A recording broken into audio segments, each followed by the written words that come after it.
Detectives stood and watched as workers at Holy Cross Cemetery pulled a casket from the ground. It had been undisturbed for 15 years. Investigators wanted what was inside: DNA from the body of Clarence Marcus Tappendorf. That brings us to Menomonee Falls, the village now home to about 40,000 people.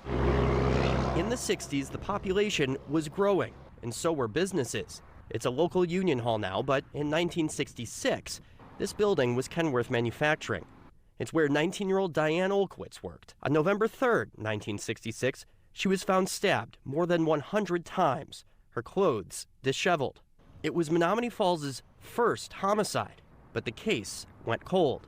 Less than 5 years later, the body of 15-year-old Terry Erdman was found in a wooded area off Appleton Avenue near the Little Menomonee River.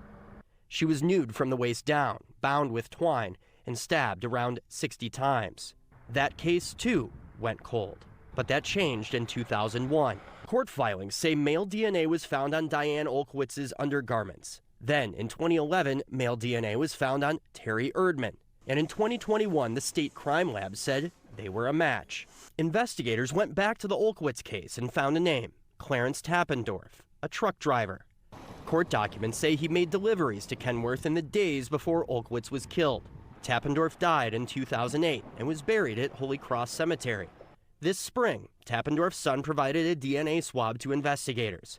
They found the DNA profile in the homicides to be, quote, very likely from Clarence Tappendorf. And that's what led investigators to Holy Cross Cemetery on a summer day to try and close 2 cold cases and see if there are ties to any more.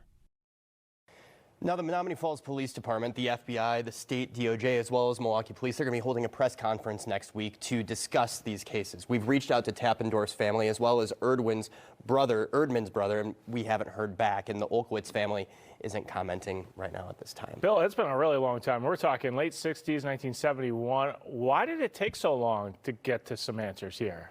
Well, we knew that about 10 years ago, they had DNA, and they tried to compare that into the national database, but they didn't have a match. And so really what this is getting at in this warrant that was unsealed on Thursday is that they're wanting to get this DNA, to put this DNA from this man into CODIS to not only try and solve these cold cases, but also see if there are any other cold cases around the country. As in this warrant, they say since he was a truck driver, they're unsure if he's maybe tied to other unsolved crimes that his job may have taken him elsewhere. Sure. It's so interesting. It's fascinating. You still feel for those families who are hoping for answers, and we're hoping this gets them closer to that. Yeah, scary to think about, too. We'll see what happens in that press conference, too. Bill, thanks.